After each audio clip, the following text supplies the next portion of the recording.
Lancaster பல்கலைக்கழகத்தை சேர்ந்த ஒரு சென்டர் ஃபார் என்வாயர்மெண்ட்டை சேர்ந்த ஒரு பேராசிரியர் ஒரு முக்கியமான அறிவிப்பை செய்திருந்தார்கள். அந்த அறிவிப்பு என்னவென்றால், இரண்டாம் உலகப் போர் நடைபெற்ற பொழுது உலகம் எவ்வளவு துயரத்தையும் மனித உயிரின் இழப்பையும் சிந்தித்ததோ அதை போன்ற நிலைக்கு இந்த உலகம் தயாராக வேண்டும் என்று ஒரு எச்சரிக்கை கொடுத்திருந்தார் நேற்றைக்கு தான். அந்த எச்சரிக்கையோடு தான் இன்று நான் உங்கள் முன்னால் வந்து நிற்கிறேன். நமக்கெல்லாம் தெரியும், இந்த உலகம் பிறந்து தோன்றி 400 கோடி ஆண்டுகள் ஆச்சுன்னு தெரியும். அதில் இன்னைக்கு இருக்கின்ற ஹோமோசாப்பியன்ஸ் தோன்றி ஒரு 2 லட்சம் வருஷம் வச்சுக்கலாம், ஒரு 2 lakh years வச்சுக்கலாம். ஹோமோசாப்பியன்ஸ் சொல்லக்கூடிய இன்றைக்கு மனிதர்களாக இருக்கக்கூடியவர்களின் முன்வடிவம் வந்து ஹோமோசாப்பியன்ஸ். அந்த ஹோமோசாப்பியன்ஸ் தோன்றி 2 லட்சம் ஆண்டுகள் வச்சுக்கலாம். ஆனால் இந்த டைம் ஸ்கேல் நீங்க ஞாபகம் வச்சுக்கோங்க. ஏன் இந்த கிளைமேட் சேஞ்ச் எல்னினோ பத்தி நீங்க தெரிஞ்சுக்கணும் அப்படிங்கிற முக்கியமான விஷயத்தை நான் வந்து சொல்ல விரும்புறேன். இந்த டைம் ஸ்கேல் நீங்க ஞாபகம் வச்சுக்கோங்க. 400 crore years பூமி பெருவெடிப்புக்கு பிறகு, பிக் பேங்குக்கு பிறகு பூமி தோன்றி 400 கோடி வருஷங்கள் ஆச்சு. ஆனால் ஹோமோசாப்பியன்ஸ் தோன்றி 2 லட்சம் வருஷம் ஆச்சு. ஆனால் இன்னைக்கு இருக்கின்ற மாடர்ன் சொசைட்டி அது தோன்றதுக்கு முக்கியமான அடிப்படை காரணம் வந்து விவசாயம் பிறந்தது. அக்ரிகல்ச்சர் நம்ம எப்ப கண்டுபிடிச்சோம் தெரியுமா? 10,000 வருஷம் அக்ரிகல்ச்சர் கண்டுபிடிச்சோம். 10,000 வருஷம் ஆச்சு அக்ரிகல்ச்சர் கண்டுபிடிச்சு. நமக்கு எல்லாம் தெரியும், உலகம் ஒரு பல லட்சம் ஆண்டுகள் முன்பாக பனிப்படர்ந்த பிரதேசமா இருந்துச்சு. பரிணாம மாவட்டத்தில் கொஞ்சம் கொஞ்சமாக பனி விலகி உயிர்கள் தோன்றின. நான் ரொம்ப ஜாக்கிரதையா சொல்றேன், உயிர்கள் தோன்றின. கடைசியா தோன்ற உயிரின் தான் மனிதன். ஆனாதான் சலீம் அலி அவர்கள் அழகா சொல்வாரு, மனிதன் இல்லா உலகத்தில் பறவைகள் வாழலாம், ஆனால் பறவை இல்லா உலகத்தில் மனிதனால் வாழ முடியாது. ஏன்னா பறவை இல்லா உலகத்தில் ஏன் மனுஷனால் வாழ முடியாதுன்னா, உலகத்தில் இருக்கின்ற பூச்சி இனங்கள்லாம் நம்மளோட சாப்பாட்டை அழிச்சிடும். அதுக்கு நம்ம உதாரணம் இருக்கு. 1948-49 சீன புரட்சி முடிந்து மாவோ அவர்கள் சீனாவின் தலைவராக பொறுப்பேற்றுக் கொண்ட பிறகு 1950 ஒரு கிரேட் லீப் ஃபார்வர்ட் என்ற திட்டத்தை அறிவிக்கிறார். முன்னோக்கி செல்வோம், சீனா முன்னோக்கி செல்வோம் திட்டத்தை அறிவிக்கிறார். அந்த திட்டத்தை அறிவிச்சார். என்ன சொல்றாருன்னா, எல்லோரும் போய் உங்களுக்கு கிடைக்கின்ற பறவைகளை கொன்று குவித்து வாருங்கள் சொல்றார். ஸ்பாரோ, புறா, காக்கா என எந்தெந்த பறவைகள் மக்கள் பார்த்தார்களோ அவற்றை கொன்றார்கள். வண்டியில ஆயிரக்கணக்கில் நூற்றுக்கணக்கில் கொல்லப்பட்ட பறவைகளை எடுத்துக்கொண்டு அரசாங்க அதிகாரிகள் ஒப்படைச்சாங்க. ஏன்னா அப்போ சிந்தனை இருந்துச்சு, பறவைகள் நம்ம உணவை சாப்பிட்டு சிந்தனை இருந்துச்சு அன்றைக்கு இருந்த காலகட்டத்தில். அப்ப ஆயிரக்கணக்கான பறவைகள் கொல்லப்பட்டன. அந்த பறவைகளை கொண்டு போய் அரசாங்க அதிகாரிகிட்ட மக்கள் கொடுத்து பணத்தை வாங்கிட்டாங்க. ஆனா விளைவு தெரியுமா? பறவைகள் இல்லாதனால அப்போது இருந்த பூச்சி இனங்கள்லாம் நம்முடைய உணவை அழித்து ஒரு மிகப்பெரிய ஃபெமைனை, மிகப்பெரிய ஒரு வறட்சியை சீனா 1960 சந்திச்சது. ஆயிரக்கணக்கான லட்சக்கணக்கான மக்கள் உயிர் நீத்தார்கள் சாப்பாடு கிடைக்காம. அப்ப இந்த பயோடைவர்சிட்டி இருக்குல்ல, ஈகோசிஸ்டம் இருக்குல்ல, அது நமக்கு ரொம்ப ரொம்ப முக்கியம். நாம தான் கடைசியா தோன்ற உயிரினம். இந்த 10,000 வருஷத்துக்கு முன்னாடி விவசாயத்தை ஏன் கண்டுபிடிச்சு தெரியுமா? இந்த விவசாயம் கண்டறியப்படுவதற்கு ஒரு பல ஆண்டுகளுக்கு முன்பாக அதுக்கு முன்னாடி பூமியோட டெம்பரேச்சர் வந்து +10 போகும், இல்ல -10 போகும். இந்த உலகம் இது வரைக்கும் 5 மாஸ் எக்ஸ்டிங்ஷனை பார்த்திருக்கு, உயிர்களின் பேரழிவை பார்த்திருக்கு. உயிர்களின் பேரழிவுனா அந்த சமயத்தில் வாழ்ந்த உயிரினங்கள்ல 60 to 70% அழிஞ்சு போச்சுன்னா அது மாஸ் எக்ஸ்டிங்ஷன். அந்த 5 மாஸ் எக்ஸ்டிங்ஷனுக்கும் இப்பொழுது நடைபெறக்கூடிய 6வது மாஸ் எக்ஸ்டிங்ஷனுக்கும் ஒரு பெரிய டிஃபரன்ஸ் இருக்கு, ஒரு பெரிய வேறுபாடு இருக்கு. என்னன்னா, அந்த 5 மாஸ் எக்ஸ்டிங்ஷன் நடைபெற்ற போதும், உயிர்களின் பேரழிவு நடைபெற்ற போதும் மனிதன் என்கிற இனம் இங்க கிடையாது.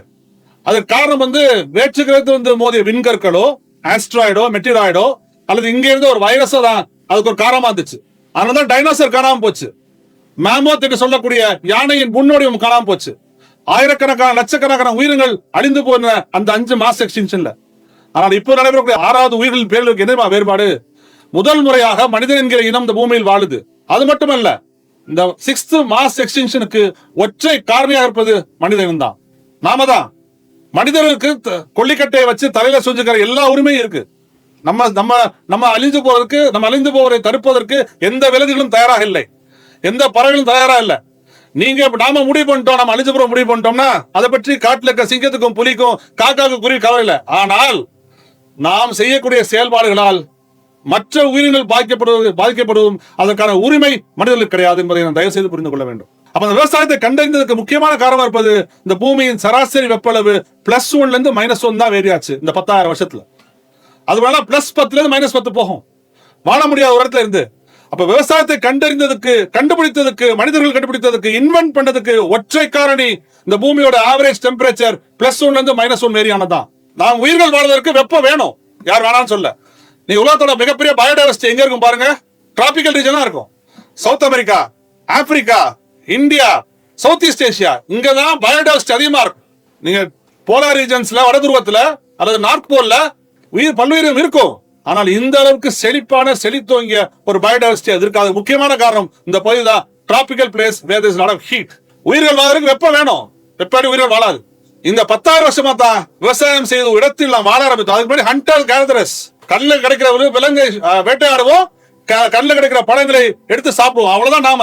ஹண்டர் கேதரர்ஸ் தான் நாம. அப்ப ஹண்டர் கேதரர்ஸ் அந்த நாம கடந்த 10,000 வருஷத்துக்கு முன்னாடி விவசாயத்தை கண்டறிந்த இடத்தில் வாழ்ந்த உற்பத்தி ப்ரொடக்ஷன் என்கிற விஷயமே லாஸ்ட் 10,000 இயர்ஸ் நமக்கு தெரியும். அதை கண்டுபிடிச்சு கிராமங்களாகி குலங்களாகி குடிகளாகி இன்னைக்கு மாடர்ன் பொலிட்டிக்கல் சயின்ஸ் சொல்லுதுல, nation state, India, Pakistan, China, அமெரிக்கான்னு மாடர்ன் நேஷன் ஸ்டேட் சொல்லுற தேதி சொல்லுதுல, இந்த மாடர்ன் நேஷன் ஸ்டேட் உருவாக்கு ஒற்றை காரணி இந்த பூமியோட டெம்பரேச்சர் +1 -1 வேரியானது மட்டும்தான். வேற எதுவுமே கிடையாது. பூமி தோன்றி 400 கோடி வருஷம், ஹோமோசாப்பியன்ஸ் தோன்றி 2 லட்சம் வருஷம், விவசாயம் கண்டுபிடிக்கப்பட்டு 10,000 வருஷம். ஆனால் கடந்த 200 வருஷத்தை நீங்க குறிப்பிட்டாக நினைவில் கொள்ள வேண்டும். இந்த 200 வருஷத்துல நாம என்ன நினைச்சோம்னா, நாம தான் இந்த உலகத்தோட தாதா அப்படின்னு என்ன பண்ண, எந்தெந்த பொருள்கள்லாம் பூமிக்குள்ள இருக்கணுமோ அந்த பொருள்களை எடுத்து எரிச்சு வளிமண்டலத்துல கார்பன் சேர சேர சேர என்ன பொருட்கள் அவை? நிலக்கரியும் கேஸும் யுரேனியம் தான். அவ என்னது? ஃபாசில் ஃபியூயல், புதை படிம எரிபொருள். ஃபாசில்னா என்ன? வேற ஒன்று ஃபாசில் ஃபியூயல் யாரும் மேனுஃபேக்சர் எல்லாம் பண்ணல.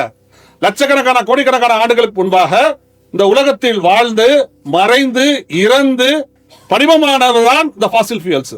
விலங்குகளும் தாவரங்களும் தான் இந்த ஃபாசில் ஃபியூயல். அவை அனைத்தும் கார்பன். நீங்க நிலக்கரி எடுத்து கேஸ் எடுத்து எரிச்சு எரிச்சு எரிச்சு வளிமண்டலத்தை போய் கார்பன் சேர சேர சேர சூரியன் வரக்கூடிய வெப்பத்தை பூமி தக்க வைக்க ஆரம்பிச்சது. வெப்பம் வேணும், பட்டு திரும்பி போயிடும். முன்னாடி அல்பிடோ எஃபெக்ட் படிச்சிருப்பீங்க ஸ்கூல்ல. அல்பிடோ எஃபெக்ட் சொல்லுவாங்க. எவ்வளவு வெப்பம் வருது பூமியில பட்டு எவ்வளவு திரும்பி போறதா அல்பிடோ எஃபெக்ட். நீங்க பள்ளிகளில் படிச்சிருப்போம் சயின்ஸ்ல. சோ இந்த பூமி இந்த வெப்பத்தை தக்க வைக்க ஆரம்பிச்சது. தக்க வைக்க ஆரம்பிச்சோன்னே பூமியின் வெப்பம் அதிகரிக்க ஆரம்பிச்சது. அதான் நம்ம ஆங்கிலத்துல குளோபல் வார்மிங், தமிழ்ல புவி வெப்பமாதல் சொல்றோம். இந்த குளோபல் வார்மிங் தான், இந்த புவி வெப்பமாதல் தான் கிளைமேட்ல பல்வேறு மாற்றங்களை நிகழ்த்த ஆரம்பிக்கிறது. ஐரோப்பாவில் கடந்த மாதத்தில் 5000க்கும் மேற்பட்டோர் உயிரிழந்தார்கள் கடுமையான வெப்பத்தால். இப்போ நாம் பேசிக்கொண்ட தருணத்தில் இந்தியாவின் பல மாநிலங்களில் கடுமையான மழை பொழிது நூற்றுக்கணக்கான மக்களை நாம் எழுந்து கொண்டிருக்கிறோம். Forest fires, cyclones, heat waves, trout, food shortage என உலகம் முழுவதும் பல்வேறு சிக்கல்களை இப்பொழுது நாம் சந்தித்துக் கொண்டிருக்கிறோம்.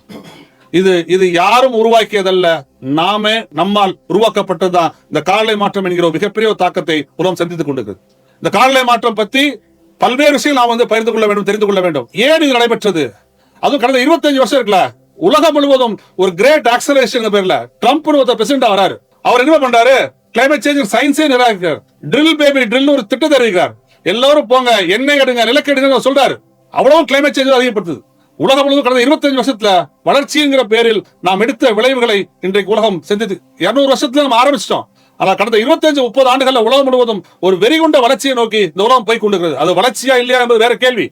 ஆனா ஒரு கடுமையான சுற்றுச்சூழலை பாதிக்கக்கூடிய, நீடித்து நிலைக்காத வளர்ச்சியை நோக்கி உலகம் போயிட்டு இருக்கு. நீங்க எங்களை சபிக்கலாம், நீங்க தான் அந்த பூமியை நாசப்படுத்திய தலைமுறையை சேர்ந்தவர்கள், நீங்க சபிக்கலாம். நாங்கள் ஏற்றுக்கொள்கிறோம். ஆமா, நாங்க தான் அந்த பூமியை கருத தலைமுறையை சேர்ந்தவர்கள் என்பதை ஏற்றுக்கொள்வதில் எங்களுக்கு எந்த தயக்கமும் இல்லை. Yes, we are the people responsible for this destruction. நாங்க மறுக்கவே இல்லை. ஆனா இது உங்க பூமி. இது எங்களை போன்ற சுயநலமிக்க ஒரு ஒரு சமூகத்தில் வந்து, ஒரு வயதான கூட்டத்தில் வந்து நீங்க இந்த பூமியை பற்றி கொள்ள வேண்டும். நீங்க வாழ போறீங்க. நாங்கெல்லாம் அரைவல் லான்ச்சுக்கு டிபார்ச்சர் லான்ச்சுக்கு நடுவில் நிக்கிறோம். போர்டிங் கார்டெல்லாம் வாங்கிட்டோம். இன்னும் 15 வருஷம் இருப்போம். பிளைட்டை பிடிச்சு போயிட்டே இருப்போம். ஆனா நீங்க இந்த பூமியில அடுத்த 50 ஆண்டுகள் 60 ஆண்டுகள் வாழ போறீங்க, 20 ஆண்டுகள் வாழ போறீங்க. உங்க பிள்ளைகள் வாழ போகுது. இந்த பூமி எப்படிப்பட்ட பூமியாக உங்களுக்கு தேவை என்பதை நீங்கள் உருவாக்க வேண்டும். ரெண்டு விஷயம் நாம் புரிந்து கொள்ள வேண்டும். இன்னைக்கு உலகம் சந்தித்துக் கொண்டிருக்க ஆகப்பெரும் சவால் என்பது கிளைமேட் சேஞ்சும் ஜூனாட்டிக் டிசீசஸ் தான். விலங்கியல் தொற்று நோய்கள் உங்களுக்கு படிச்சிருப்பீங்க நிறைய. இந்த விலங்குகள் மனிதர்கள் தொற்றக்கூடிய கோவிட் உட்பட, எபோலா உட்பட, சார்ஸ், மெர்சி எல்லாம் விலங்கியல் தொற்று நோய்கள். விலங்குகளிடம் மனிதருக்கு வரக்கூடிய நோய்கள். சாதாரண நோய்க்கும் விலங்கியல் தொற்று நோய்களுக்கும் உள்ள வித்தியாசத்தையும் வேறுபாட்டையும் நீங்கள் புரிந்து கொள்ள வேண்டும். இங்க வந்து காலராக்குரிய வைரஸ் இருக்கும், ஸ்மால் பாக்ஸ் குரிய வைரஸ் இருக்கும், போலியோக்குரிய வைரஸ் இருந்துச்சு. போலியோக்குரிய வைரஸ் தான் இந்த போலியோஸ்மிதிஸ் வைரஸ். ஸ்மால் பாக்ஸ் வைரஸ் தான் வேரியோலா வைரஸ். அது இங்க இருக்குது. நம்ம வேக்சினேஷன் போட்டோம், ஹைஜீன் இம்ப்ரூவ் பண்ணோம், தடுத்துட்டோம், கட்டுப்படுத்திட்டோம். ஆனா சார்ஸ், மெர்ஸ், எல்லோ மங்கி ஃபீவர், நிப்பா, எபோலா இதெல்லாம் இங்க இருக்கிற வைரஸ் கிடையாது. எங்க இருக்குது? இது விலங்குகள்கிட்ட இருக்குது, வைல்ட் லைஃப்ல இருக்குது, காட்டுயிர்ல இருக்குது. காட்டுயிர் நமக்கு எப்படி வருது? நமக்கே வருது. அதான் ஸ்பில் ஓவர்னு சொல்றாங்க. டெய்லி ஸ்பில் ஓவர் நடக்காது. எப்பெல்லாம் நமக்கு எப்படி ஸ்ட்ரெஸ் வரும்போது நமக்கு பிபி வருது, சுகர் வருது இல்லையா? அதாவது காட்டுயிர்களுக்கு நீங்க உள்ள போய் டேம் கட்டுறீங்க, உள்ள போய் ரோடு போடுறீங்க, உள்ள போய் பல்வேறு ப்ராஜெக்ட்ஸ் பண்றீங்கன்னா அதோட வாழ்விடம் அது. காடுகள் என்பது காட்டுகளோட வாழ்விடம். அது அந்த காட்டுகளோட வாழ்விடத்தை போய் நீங்க அழிச்சீங்கன்னா அதுக்கு ஸ்ட்ரெஸ் ஆகி எச்சில் மூலமாகவோ எச்சம் மூலமாகவோ இந்த வைரஸ் பரவுவதாக வைராலஜிஸ்ட் சொல்றாங்க. இந்த மாதிரி ஜூனாட்டிக் டிசீசஸ்னால 1984 இருந்து 2018 வரைக்கும், நான் கோவிட சேர்க்கல, 2018 வரைக்கும் எவ்வளவு பேர் உலகத்தில் உயிர்ந்திருக்காங்க தெரியுமா? 3.25 கோடி மக்கள் உயிர்ந்திருக்கிறார்கள். 1984 இருந்து 2018 வரைக்கும் கோவிட சேர்க்கவே லிஸ்ட்ல. அப்ப கிளைமேட் சேஞ்ச் ஜூனாட்டிக் டிசீஸ் அதிகப்படுத்துது. ஜூனாட்டிக் லான்செட் என்கிற மிகப்பெரிய மருத்துவ ஆய்வுதல் ஒரு ஆய்வறிக்கை வெளியிட்டுச்சு. அந்த ஆய்வுக்கு என்ன சொல்லுச்சு தெரியுமா? Climate change will undo the progress that humanity has achieved in terms of public health in the last 150-200 years. சுகாதாரத்துறையில் கடந்த 150-200 ஆண்டுகளாக மனித இனம் பெற்ற முன்னேற்றங்களை இல்லாமல் செய்துவிடும் காலநிலை மாற்றம் சொல்லுச்சு அந்த லான்செட்டோட மருத்துவ ஆய்வுதல் சொல்லுச்சு. நாங்க ஏன் கவலைப்படுறோம், நாங்க ஏன் அச்சப்படுறோம்? இல்ல, இந்த உலகம் இன்னைக்கு சந்தித்துக் கொண்டிருக்கின்ற ஆகப்பெரும் சவாலாக உருவெடுத்திருப்பது கிளைமேட் சேஞ்சும் ஜூனாட்டிக் டிசீசஸ் தான். இதை எக்ஸாமினேட் பண்ற மாதிரி அவன் எல்லினோ ஒரு விஷயத்துக்குள்ள வந்து நாம சிக்கிட்டு இருக்கோம். எல்லினோவை யாரும் உருவாக்கல. எல்லினோனா என்ன?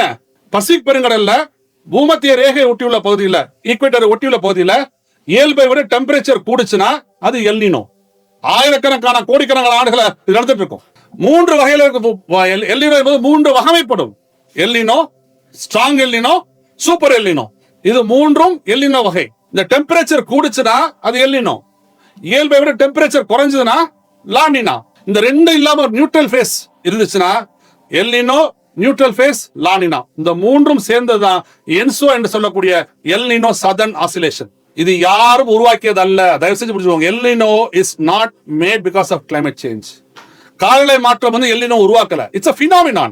அது ஒரு நிகழ்வு. ஆயிரக்கணக்கான கோடிக்கணக்கான ஆண்டுகளாக அந்த பசிபிக் பெருங்கடல்ல ஏற்பட்டு கொண்டிருக்கிற நிகழ்வு அது. ஆனா இன்னைக்கு ஏன் நம்ம கவலைப்படுறோம்?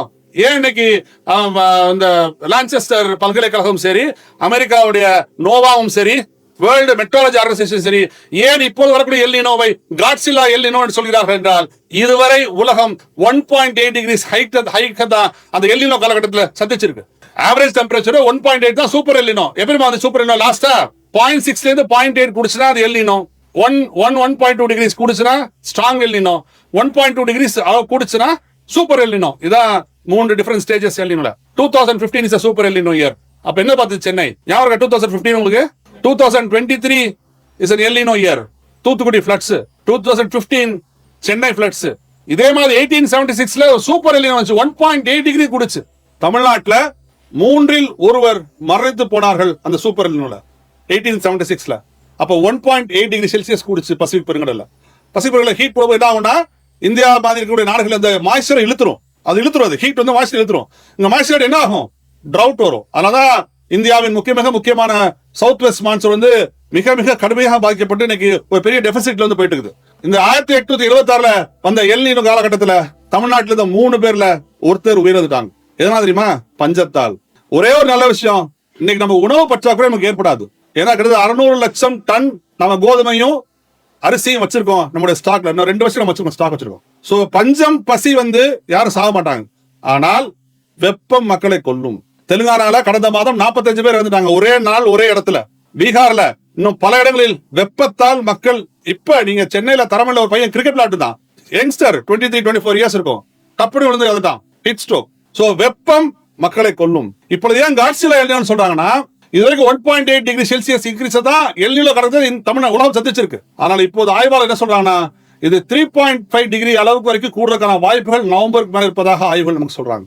அப்படி என்றால் வரலாற்றின் நாம டேட்டா ரெக்கார்ட் பண்ண ஆரம்பிச்சதுல 2027 ஆண்டு தான் உலகத்தின் மிக மிக வெப்பமான ஆண்டாக பதிவாகும் என்று ஆய்வாளர்கள் வந்து சொல்ல ஆரம்பிச்சிட்டாங்க. இது நமக்கு ஒரு புதுசு. இது ஏன் புதுசு சொல்றீங்களா? மனிதகுல வரலாற்றில் பூமியில நீங்க எழுதுன்னு வச்சுக்கோங்களேன், எப்படி எழுதுவீங்க? முன்னாடி எப்படி இருந்தோம்? பிஃபோர் கிரைஸ்ட் ஏடி இருந்தோம் இல்லையா? அது ஒரு மதத்தை குறிப்பதால் இப்ப என்ன ஆரம்பிச்சிட்டோம்?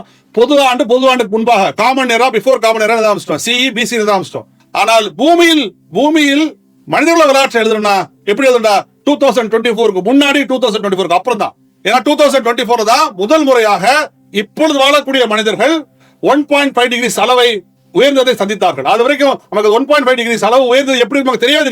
2024 அப்புறம் தான் பார்க்க ஆரம்பிச்சோம். அதனால இவ்வளவு ஹீட் வேவ்ஸ் நான் பார்க்கிறோம். நான் வெளியிடக்கூடிய கார்பன்ல 90% பெருங்கடல்கள் வாங்கிக்கிறது, ஓஷன்ஸ் வாங்கிக்கிறது. அதனால நம்ம இன்னும் வாழ்ந்துட்டு இருக்கோம். இந்த பெருங்கடல் வாங்கலைன்னா நம்மால் இந்த உலகத்தில் மனிதர்களால் வாழவே முடியாமல் போயிருக்கும். இந்த ஓஷன்ஸ் வாங்கிக்கிறதால என்னாச்சுன்னா, ஹீட்டை வாங்கிக்கிறதாச்சுன்னா ஓஷன்ஸோட டெம்பரேச்சர் மிக கடுமையாக அதிகரிச்சிச்சு. அதனால இப்ப காட்சிலா எல்னினோ இயர்ல 3 degrees மேல வரைக்கும் கூடுன்னு சொல்லி ஆய்வாளர் நமக்கு வந்து சொல்றாங்க. அப்ப என்ன புரிஞ்சுக்கணும்னா, climate change is exacerbating every disaster.